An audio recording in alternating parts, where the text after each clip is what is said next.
Hey guys, this is Vanessa Dyer, and I'm the Charlotte, North Carolina-based lifestyle blogger behind thecheekybean.com. With several successful years as a business owner, a first-time mom, and a deep passion for health and wellness, I'm here to share my honest, unfiltered advice on all things motherhood, relationships, travel, and more. So grab a coffee and join the conversation. This is the Cheeky Bean Podcast. All right, welcome back to the show, everybody. I am excited for another solo episode today. I think the number one thing I see in my mom groups are posts around moms who feel like they have completely lost themselves somewhere in motherhood. So today, I want to chat about how to put yourself first. Now, the number one priority in your life should be you. Because if you don't take care of yourself, you can't serve other people. You literally cannot pour from an empty cup. And we as moms are really bad at doing that. We're constantly serving others and constantly putting the needs of others before our own.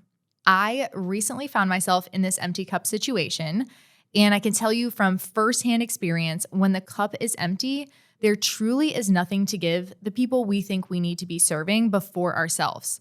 I felt depleted, I felt fatigued, I was tired all the time, and a deep pull to just take some time off. But it's because I was constantly focusing on everyone else and had no reserve left for myself. I felt like everyone needed me all the time. I was needed as a mom, I was needed as a boss, I was needed as a wife, I was needed as a dog mom. I swear he always picks the exact time that Liam needs me the most to also need me. My friends need me, and I carry this sort of guilt if I don't get back to everyone or do what I think everyone needs me to do in a timely manner. But when you're in this empty cup situation, these people aren't getting the best version of you. They're not getting the happiest version of you. They're not getting the most fulfilled version of you. So my therapist recently used the analogy of when you're on an airplane and they tell you to put the oxygen mask on first. It's because if you can't breathe, you can't begin to help other people. And that really resonated with me because it is so true. We as moms have conditioned ourselves to sacrifice. You sacrifice your body when you're pregnant. You'll feed your baby before you feed yourself. And it feels self-centered to say that the mom's needs are the most important thing in the family. Trust me, I get it. My therapist also asked me, when was the last time you slowed down and really paid attention to what your skincare routine feels like in the morning? When was the last time that you took a shower and it didn't feel rushed? All very simple questions, right? But I couldn't answer them. I literally couldn't answer it because I can't remember the last time that I didn't take a shower on a timeline. And in all reality, I found myself, and sometimes I still do, looking at the clock at the end of the day, counting down the hours until bedtime. I was sort of just surviving the day-to-day, but I was never really thriving in motherhood because my cup is just constantly empty. So I've set out on this journey to reclaim the power back. In a productivity-obsessed culture, I'm finally prioritizing days off and learning how to maximize that free time for myself and for my family. I'm teaching myself to not feel guilty when it feels like time off isn't productive, because in all reality, that time is allowing me to hit the reset button, and that's actually what's filling my cup back up again.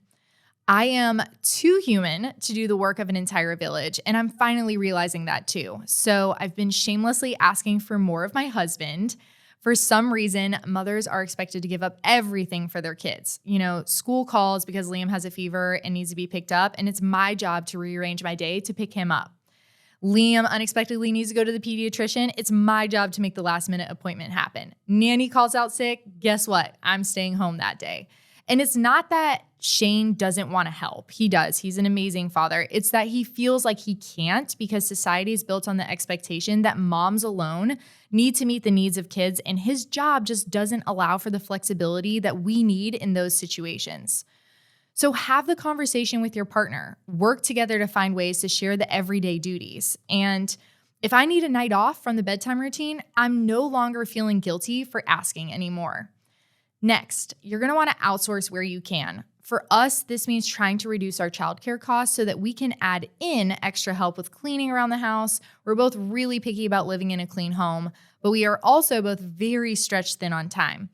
So we were recently presented with a new childcare situation that would potentially reduce our costs in that area that we could then reallocate to getting additional help by hiring a cleaner more frequently, which was actually my mom's idea. So when I went home to Atlanta, she was like, well, if your childcare cost is going to be lower, why don't you, still allocate the same amount of money, but divvy it up to help out with that cleaning aspect that's taking up so much of your time?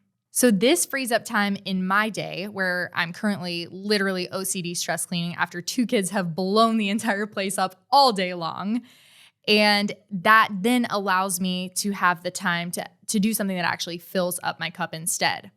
Now, the next thing I would recommend is take a solo staycation or vacation. I recently took a few days off to go to my mom's house, is what I was just talking about. She lives in a community down in Atlanta that is located inside a nature preserve. So the surroundings are beautiful.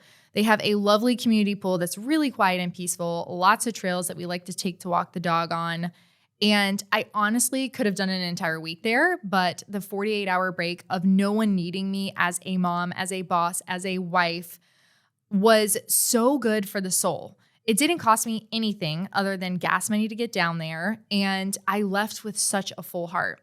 I think we as moms also always feel pressure to travel with our babies. It kind of feels like you have to spend every waking moment with them, or you kind of feel guilty for going to do something fun and spending money on you instead of including your children in that. But as we all know, traveling with a kid is a trip, not a vacation. And I think that dedicating certain vacations for just you or you and your husband are truly necessary to feel like you've stepped away and you've gotten a chance to breathe.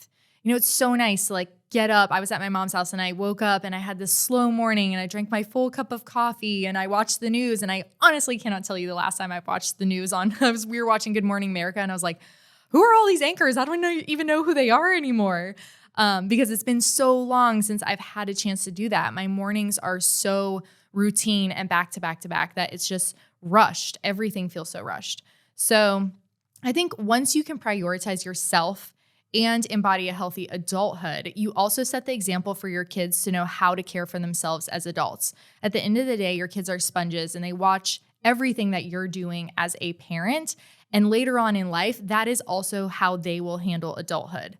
So long story short, moms matter. We are human, and there is nothing selfish about having human needs. And I hope that you find a way to prioritize yourself.